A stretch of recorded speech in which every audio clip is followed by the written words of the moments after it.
Hello, good morning ಎಲ್ರಿಗೂ. ಶುಭೋದಯ. ಇವಾಗ 4:30 ಆಗಿದೆ. ಬೆಳಗ್ಗೆ ಎದ್ಬಿಟ್ಟು ನಾವೆಲ್ಲರೂ ಯೋಗ ಕ್ಲಾಸ್ಗೆ ಹೋಗ್ತಾಯಿದ್ದೀವಿ. ತುಂಬ ಚಳಿ ಆಗ್ತಾಯಿತ್ತು. ಹಾಗೆ ನಮ್ಮ ಏರಿಯಾದಿಂದ ತುಂಬ ಜನ ಬರ್ತಾರೆ ಅಂತ ಹೇಳಿದ್ನಲ್ವ, ಒಬ್ಬೊಬ್ಬರಾಗೆ ಜಾಯಿನ್ ಆಗ್ತಾರೆ. ಹಾಗೆ ನಾನು ವೀಡಿಯೋ ಮಾಡ್ಕೊಂಡು ಬರ್ತಾ ಇದ್ದೆ. ರೋಡಲ್ಲಿ ನೋಡ್ತಾಯಿದ್ರು.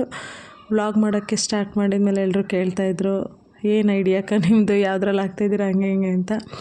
ಎಲ್ಲರೂ ಸಪೋರ್ಟ್ ಮಾಡ್ತಾರೆ. ಇವಾಗ ನನ್ನ ಜೊತೆಲಿರೋರು ವೀಡಿಯೋ ಮಾಡ್ಕೊಳ್ಳೋದ್ರಿಂದ ಯಾರಿಗೂ ಏನು ಇರ್ಸು ಮುರ್ಸು ಇಲ್ಲ, ಬೇಜಾರು ಇಲ್ಲ. ಈಗ ಒಬ್ಬೊಬ್ಬರಾದರೆ ನಂದು ವೀಡಿಯೋ ಮಾಡಬೇಡ ಹಾಗೆ ಹೀಗೆ ಅಂತಾರಲ್ವ, ಆ ಥರ ಯಾರಿಗೂ ಏನೂ ಇಲ್ಲ. ಎಲ್ಲರೂ ಯೋಗ ಕ್ಲಾಸ್ ಹತ್ರ ರೀಚ್ ಆದ್ವಿ.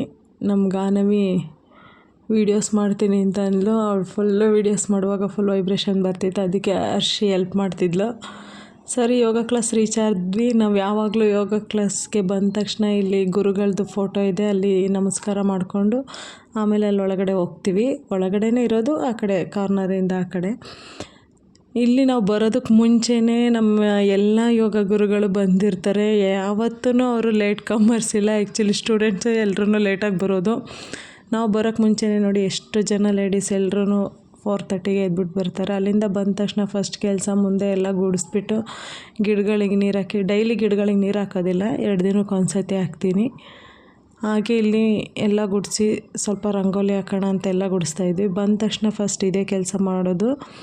ಇವತ್ತು ಸಂಡೇ ಆಗಿರೋದ್ರಿಂದ ಮಕ್ಕಳೆಲ್ಲ ಇದ್ರಲ್ವ, ಅವ್ರಿಗೆ ಸ್ಕೂಲಿಲ್ಲ, ಅದೊಂದು ತಲೆನೋವು. ಸ್ಕೂಲಿದ್ರೆ ಬೇಗ ಬಂದು ತಿಂಡಿ ಮಾಡಿ ರೆಡಿ ಮಾಡಬೇಕು ಅಂತ. ಅದಕ್ಕೆ ಇವತ್ತೆಲ್ಲ ಕೆಲಸ ಸ್ವಲ್ಪ ನಿಧಾನಕ್ಕೆ ಆಟ ಆಡಿಕೊಂಡು ಮಾಡ್ತಾಯಿದ್ರು. ನಮಗೆ ಏನೇ ಸ್ಟ್ರೆಸ್ ಇರಲಿ, ಏನೇ ಪ್ರಾಬ್ಲಮ್ಸ್ ಇರಲಿ, ಯಾವುದೇ ತೊಂದರೆ ಇರಲಿ, ಎಲ್ಲದಕ್ಕೂ ಏನಾದರೂ ಒಂದು ಸೊಲ್ಯೂಷನ್ ಇರುತ್ತೆ ಅಂತಾರಲ್ವ. ಹಾಗೆ ನಾವಿವಾಗ ಯೋಗ ಕ್ಲಾಸ್ಗೆ ಹೋಗೋಕ್ಕೆ ಸ್ಟಾರ್ಟ್ ಮಾಡಿದ ಮೇಲೆ ನಮ್ಮದು ದೈನಂದಿನ ಚಟುವಟಿಕೆ ಅಂದರೆ ಡೈಲಿ ಆ್ಯಕ್ಟಿವಿಟೀಸಲ್ಲಿ ಸ್ವಲ್ಪ ಇಂಪ್ರೂವ್ ಆಗಿದೆ. ನಾವು ನಿಜವಾಗ್ಲೂ ಬೆಳಗ್ಗೆ 6:30, 7 o'clockಗೆ ಎದ್ದೇಳ್ತಾ ಇದ್ದಿದ್ದು, ತುಂಬ ಲೇಟ್ ಆಗ್ತಿತ್ತು. ಇವಾಗ ನೋಡಿ 4 o'clock.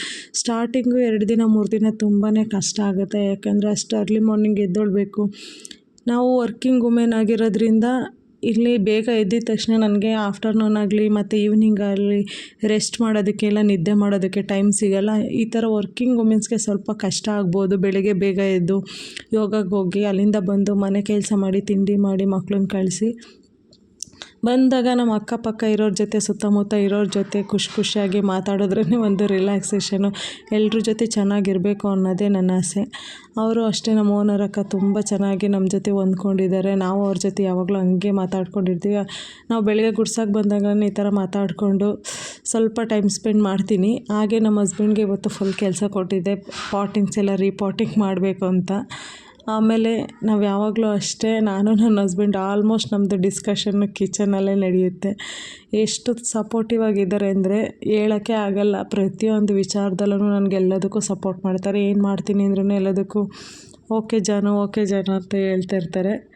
ಇವತ್ತು ಅವ್ರಿಗೂ ತುಂಬ ಟಯರ್ಡ್ ಆಗಿತ್ತು. ಅವರೇ ಕಾಫಿ ಮಾಡಿಕೊಡ್ತಾರೆ ಆಲ್ಮೋಸ್ಟ್ ಯಾವಾಗೂ. ನೋಡಿ ಕಿಚನ್ ಎಷ್ಟು ಮೆಸ್ಸಿ ಆಗಿದೆ ಅಂತ. ಇದು ನಾನಿವತ್ತು ಸಂಡೇ ಆಗಿರೋದ್ರಿಂದ ನಂದು Sunday fun day, leave day ಏನೂ ಇಲ್ಲ ನನಗೆ. ಈ ಸಲ ನನಗೆ ಸಂಡೇ ಲೀವ್ ಸಿಗೋದೇ ತುಂಬ ಕಷ್ಟ. ಸಂಡೇ ಸಿಗೋದೇ ಇಲ್ಲ, ನಾವು ಮೆಡಿಕಲ್ ಫೀಲ್ಡಲ್ಲಿರೋದ್ರಿಂದ. ಅಪರೂಪಕ್ಕೆ ಸಂಡೇ ಲೀವ್ ಸಿಕ್ಕಿದ್ರೆ ನೋಡಿ, ಇವತ್ತು ಕ್ಲೀನಿಂಗ್ ಡೇ ಆಗಿದೆ. ಕಿಚನ್ನೆಲ್ಲ ಫುಲ್ಲು ಕ್ಲೀನ್ ಮಾಡಿಕೊಂಡೆ. ಏಕೆಂದರೆ ನಮ್ಮ ಮನೇಲಿದು ಎಕ್ಸಿಟ್ ಫ್ಯಾನ್ ಇಲ್ಲ. ಸೊ ಅದು ಆಯಿಲ್ದು ಎಲ್ಲ ನಾನು ಇಲ್ಲಿ ಸೆರಾಮಿಕ್ ಜಾರ್ಸು, ಇದು ಉಪ್ಪುಗಳೆಲ್ಲ ಹಾಕಿಟ್ಕೊಂಡಿದ್ದೀನಿ. ಅದೆಲ್ಲ ಒಂಥರ ಸ್ಟಿಕ್ಕಿ ಆಗಿರುತ್ತೆ.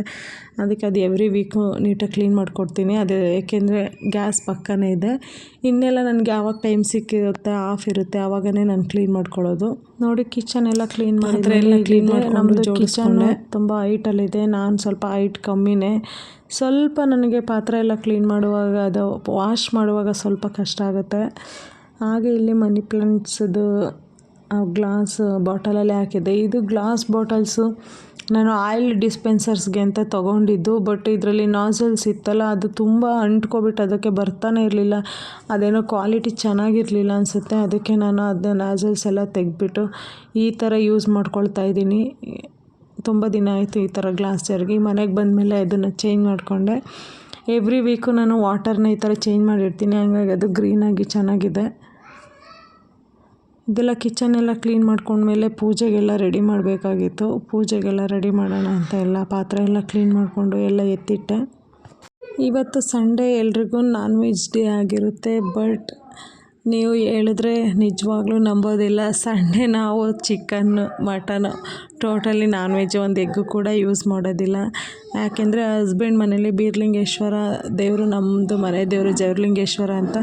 ಸೊ ನಾವು ದೇವ್ರ ಪೂಜೆ ಎಲ್ಲ ನಮ್ಮದು ಸಂಡೇನೇ ಇರೋದ್ರಿಂದ ನಾವು Sunday chicken mutton non veg nothing ಇನ್ನು ಏನೂ ಯೂಸ್ ಮಾಡಲ್ಲ. ನಾವು ಸಂಡೇ ಪ್ಯೂರ್ ಅಂದರೆ ಪ್ಯೂರ್ ವೆಜಿಟೇರಿಯನ್ಸು.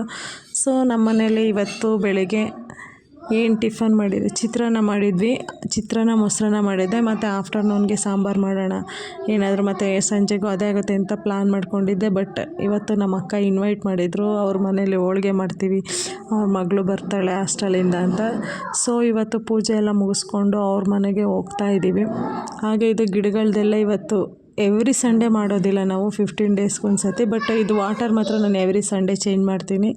ಹಾಗೆ ನಿಮ್ಮ ಮನೆಯಲ್ಲಿ ಸುತ್ತಮುತ್ತ ಒಳ್ಳೆ ಆಕ್ಸಿಜನ್ ಬರುವಂಥ ಗಿಡಗಳು, ಇಂಡೋರು ಔಟ್ಡೋರ್ ಗಿಡಗಳನ್ನ ಬೆಳೆಸಿ. ನಿಮಗೂ ಒಂದು ಪ್ಲೆಸೆಂಟ್ ಫೀಲಿಂಗ್ ಇರುತ್ತೆ, ಮನೆ ನೋಡಿದಾಗ ಹಸಿರಾಗಿ ಇರೋದಕ್ಕೆ ನೋಡೋದನ್ನು ಖುಷಿ ಆಗುತ್ತೆ.